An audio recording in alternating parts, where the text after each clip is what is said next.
Conversando con la doctora Marcia Castillo, hablamos sobre la neurociencia detrás del despecho y antes de irnos a la pausa, dejábamos la pregunta, doctora, de por qué algunas personas tienen una ruptura amorosa y siguen con su vida como que nada pasó, mientras que otros pueden sumirse en un hoyo negro, como dicen por ahí, y tener hasta reacciones físicas a esa pérdida, a ese desamor, a ese proceso de despecho. Hay que hablar de aspectos sociales y aspectos del constructo de la psiquis. Tú sabes que el hombre vive eternamente en la infancia. Los escritores y poetas nos han hablado mucho, y los psicólogos también, pero por ejemplo Ana María Matute decía que a medida la infancia es la etapa más larga de la vida, y es verdad. O sea, ¿qué la infancia tiene que ver, tú dirás, con una ruptura? Nosotros tenemos heridas de la infancia. Sí. Heridas del abandono, heridas de la vergüenza. O sea, a esa replicación de los patrones cuando buscamos pareja, nosotros vamos buscando aquello que nos ha faltado en la infancia. Si, por ejemplo, y me gusta mencionar esto porque yo creo que los niños le dan a la sociedad lo que nosotros les damos a ellos. Claro. Entonces, si este es un niño que tiene una herida o una niña que tiene una herida del abandono, ella siempre va a buscar en esa pareja una sensación de seguridad, de protección. Que no la abandonen. Ajá. Y incluso va a hacer cosas que van a ir en detrimento de su dignidad. Va a hacer cosas que tal vez no están bien para que esa persona no la abandone. Esas son las personas que vuelven y se casan 2 veces, el marido a veces hace, o el esposo, hace cosas que tú dices, pero ¿y cómo es que volvió? Porque tiene ese temor, esa herida del abandono. Y así sucesivamente hay patrones que se replican y vuelve con otra persona igual. Vuelve con otra persona pero ven igual. acá, pero es que los atrae. Carl Jung, no me estoy desviando del tema, Carl Jung decía que la madre construye el mundo interior. O sea, construye esas emociones de sensación de bondad, de sensación de empatía, de amor hacia ti mismo, pero el padre construye el mundo exterior, las relaciones interpersonales e intrapersonales, porque ¿a qué responde la pregunta ¿estoy yo bien? Es al papá, o a la figura paterna, o a quien fungió como figura paterna, que puede ser la mamá inclusive. Si la respuesta, no, tú no estás bien, tú siempre vas a andar buscando algo que te diga una validación. Entonces, cuando hay una ruptura, y tú tienes una herida del abandono, tú no vas a responder igual como cuando tú tienes una autoestima sana. Claro. Tú tienes una autoestima sana, tú vas a pasar un duelo, vas a tener tu dolor, vas a tener, claro, porque tú acabas de romper vas a terminar una relación, y es natural, y es inherente, y es humano, ser humano, y en ese momento está bien estar mal. Marcia, 2 cosas quería preguntarte. Romanticismo, dopaminas. O sea, hay siempre, tú decías que el proceso del enamoramiento se dispara la dopamina, que dura de 3 meses a 6, luego viene la relación, se mantiene la relación, baja la dopamina y entonces oxitocina. La oxitocina, y entonces el romanticismo inicial de mandaba la flor, los chocolates, el besito, la llamada permanente, eso comienza a desaparecer.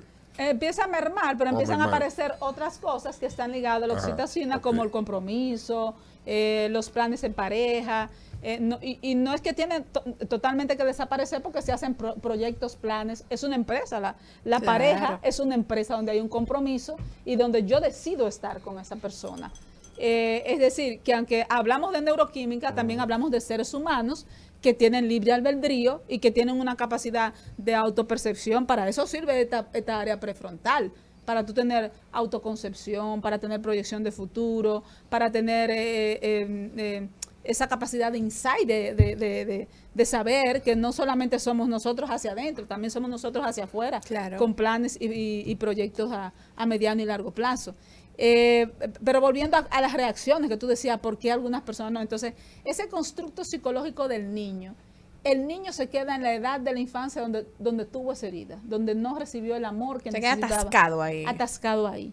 Entonces, a veces los padres, en esta cultura patriarcal, y a veces hasta las madres, se niegan a darle un abrazo a un niño, o a decirle, está bien papá, tú no tienes que sacarte 10 siempre, tú no tienes que siempre ser el mejor.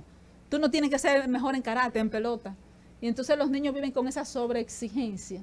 Entonces, si la mujer lo deja, me dejó porque yo soy un disparate, porque me dejó porque fulano es mejor del banco. Y son se siente hombres, insuficiente. y son a veces hombres que pasan un duelo terrible. Entonces, ¿qué tú crees que ese hombre va a hacer? ¿Va a andar atrás de esa mujer o va a caer en una depresión? Que eso no es con medicamentos, eso es terapia cognitivo-conductual, psicoterapia. Es decir, que todas esas aristas, aunque nosotros la veamos como algo, pero ¿cómo así que en la infancia? Sí, eso tiene que ver con el duelo, con el despecho. Y cuando yo digo neurociencia, no me estoy refiriendo nada más a neuroquímica, porque nosotros nada más no somos dopamina y oxitocina. Nosotros somos todo un panóptico de lo que es social, de lo que es biológico, Claro. del patriarcado, que le dice al hombre, espérate, búscate otra mujer, olvídate de esa mujer, no le demente a eso, sin ese hombre haber sufrido ese duelo. Entonces, toda esa basura emocional que él tiene que limpiar, que él tiene que tamizar, pesar, analizar, para luego superarla, la lleva a otra relación. Y eso es común. Y las mujeres también. Entonces ahí viene el fenómeno de un clavo, saca otro clavo. Marcia, ¿y los celos entonces? Esa reacción, ¿cómo vemos el despecho, los celos, Sí. la dopamina, También la en los oxitocina? celos ¿Cómo se da intervienen eso? aspectos Sí, cerebrales. ahí, sí, doctor. claro. Tú sabes que los celos se convierten en un mecanismo. Son normales los celos. Es normal. Todos tenemos celos, porque el celo es la reacción normal a la protección de la propiedad. Inmediatamente. Eso es mío, ¿no? Ajá, inmediatamente un hombre hizo. La primera vez que empezó el celo fue cuando empezó la propiedad privada. Dígame.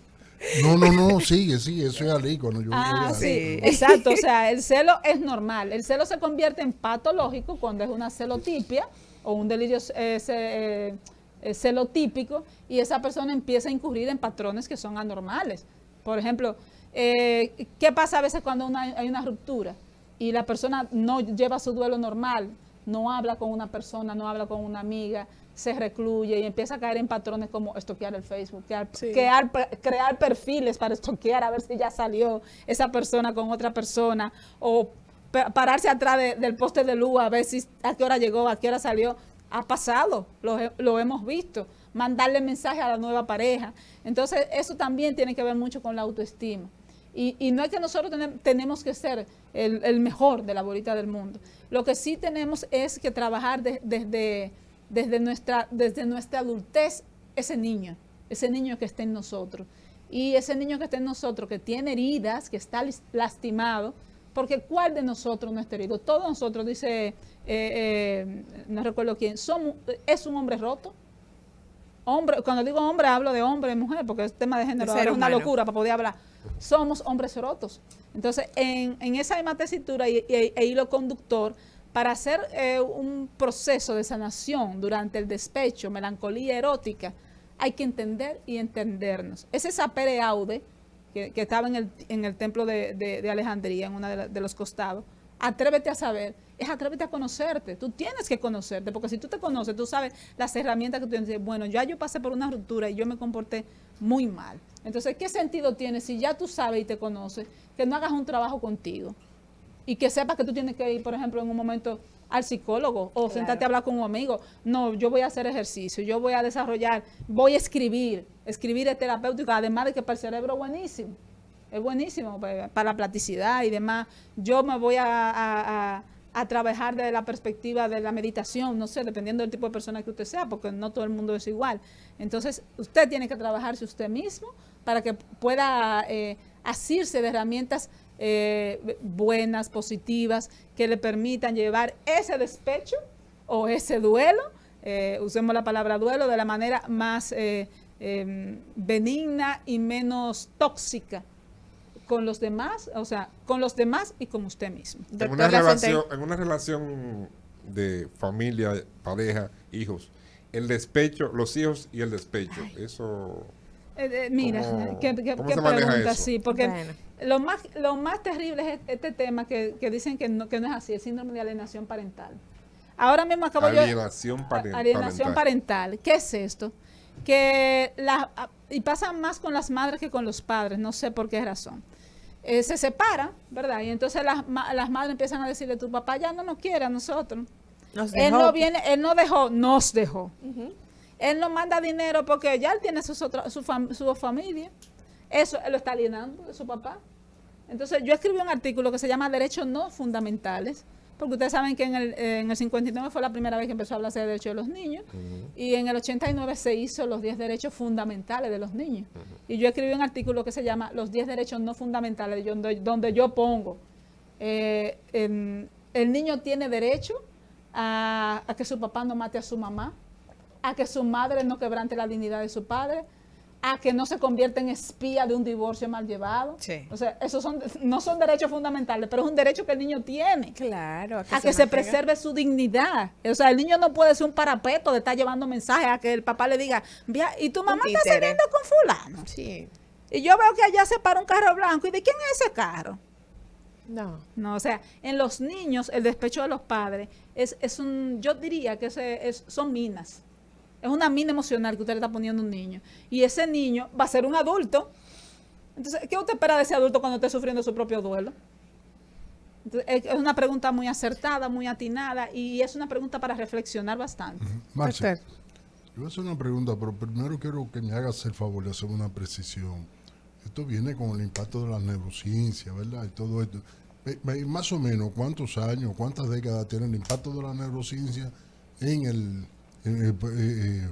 y su fundamento para usarlo en el tratamiento de las personas?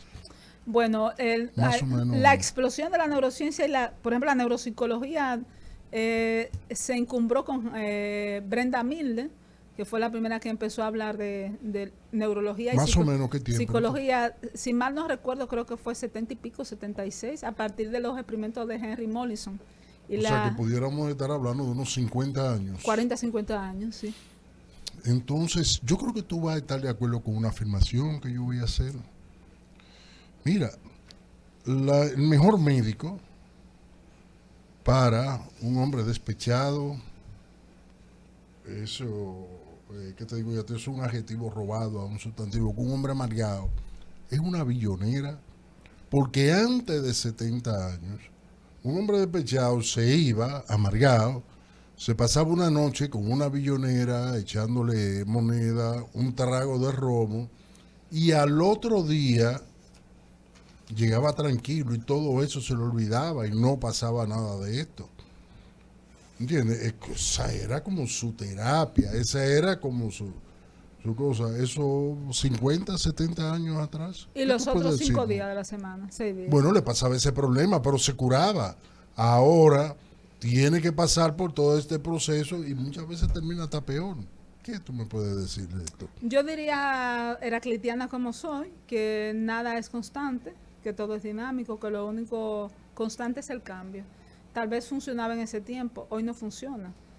¿Por qué no funciona? Porque el señor que se envenenó y envenenó a sus hijos el día anterior estaba posteando estados en Facebook, sí, oyendo música en una una de esas cosas. Normal, no y viene de la moderna. Y yo no creo que él se sanó. A mí no me No. parece que él se sanó. Claro que no. Acuérdate Terminó que en tragedia. una flor no ilumina un rosal, sino que lo confirma. Esas son historias repetidas, doctor. Doctora, entonces, Porque en realidad, si el hombre, ¿Pero qué yo creo pasaba, que el loco? hombre, yo creo que el hombre antes y habrá un después, estamos viviendo una disforia, una locura, que no nos dimos cuenta que nosotros dejamos de entender el mundo en un momento. Estamos mordidos y está permeado. ¿Te acuerdas de esa frase famosa del enunciado de Engels y Marx, que decía, hay un fantasma que recorre Europa y muerde por todos los costados? Hay un fantasma que recorre el mundo y lo muerde por todos los costados. La locura mundial. O sea, hay una locura que se siente, que se ve, que se percibe en todo el mundo, en el tráfico, en la forma de hablar, en cómo la gente no te mira, en cómo la gente dice abrazos o quises, pero no te abraza. sí. O sea, nosotros, yo no sé si habrá una revolución. Decía, creo que Hannah Arendt en su momento, que no hay tiempo para una revolución. No hay tiempo. ¿Por qué no hay? Porque la revolución tendría que ser una revolución contra el mismo hombre. El hombre contra el mismo hombre. ¿Contra quién vas a pelear? Y ese fenómeno está modificando también, podríamos decir que El- está el- modificando nuestro cerebro y está modificando. Total, acuérdate de Lamarck. Lamarck, en su teoría transformacionista decía que no es la función, ¿cómo es? no es la función que hace el órgano. Perdón, no es el órgano que hace la función, es la función que hace el órgano. De tanto funcionar de esta forma, nuestro órgano está cambiando, el cerebro está cambiando, nuestra psiquis está cambiando. Y hablo de la psiquis de nosotros y la psiquis colectiva, porque el mundo tiene una psiquis también. Sí. Doctora, entonces, llegando a los minutos finales de la entrega del día de hoy con este tema muy interesante y desglosado de manera magnífica, como siempre por usted. Salpicando. No. Esos son los despechados globales son esos. Doctora, usted habla de que hay gente que se queda enganchado, esa gente que comienza a stalkear, a crear cuentas falsas, a estar pendiente de la vida del otro. ¿Qué impacto a nivel cerebral tiene el quedarse enganchado en ese despecho y recomendaciones para lograr salir a flote, seguir con su vida luego de una ruptura amorosa? Voy de Nietzsche. El que mira mucho tiempo a un abismo, el abismo termina mirándolo a él. Las emociones son, algunas emociones todas son necesarias, pero algunas emociones terminan siendo tóxicas para el cerebro. Y esas emociones que son tóxicas intoxican otras emociones y dañan otras áreas cerebrales. De hecho, por ejemplo, la depresión atrofia el hipocampo. Y te atrofia el hipocampo, te produce problemas de memoria y problemas de conducta. Entonces, mi recomendación explícita y contundente es buscar ayuda profesional. O sea, los amigos, el núcleo de contención, las actividades paralelas, las actividades de distracción, son cosas que están ahí como satélites. Pero esas personas que están enganchadas y que no pueden salir de ese círculo vicioso, no tienen forma, porque ya eso es sine qua non, lo tiene arropado, tiene que buscar ayuda de un profesional de la salud mental, que los acompañe, que les dé herramientas, que los contenga y que los guíe en ese proceso. Y les diré, como ahora se dice bastante, si en ese momento está mal, está bien, no sienta vergüenza. O sea, busque ayuda profesional. Hable claramente. Hable claramente. Este es el tiempo que se ha abierto las ventanas de decir que la salud mental no tiene estatus social, no hay nada. Cualquier problema de salud mental toca a cualquier ser humano. Claro. Desde una modelo de 30 años que quería estar dentro de las primeras 20 a los 20 años, que se tiró de su piso de lujo, hasta una atleta de alto rendimiento que era la primera, que dijo que tenía un burnout, hasta una actriz famosa, categorizada como una de las más oscarizadas, que dijo que tenía burnout. Hay que hablar de salud mental sin temor, sin tapujos, sin estigmas, sin tabúes. Totalmente. Aunque sea con una bellonera y un trago de ron. Como usted, como le funcione, pero una vitrola, pero vaya, busca ayuda. Y lo que si funciona, bueno, funciona. Sí. Agradecer a la doctora Marcia Castillo por acompañarnos en el día de hoy y desarrollar este tema tan importante para que usted aprenda a cuidar de su salud mental en todos los sentidos y en todas las etapas de su vida. Recordar que la doctora Marcia tiene consulta privada en el Centro Médico Moderno. Allí usted puede comunicarse al 809-540-2521, 809-540-2521. Puede hacer sus citas con la doctora para cualquier tema de neurología. Doctora, gracias. Y de despecho también. De despecho también. Y vamos a traer este tema otra vez el día 13 de febrero. El 13. Es un buen día para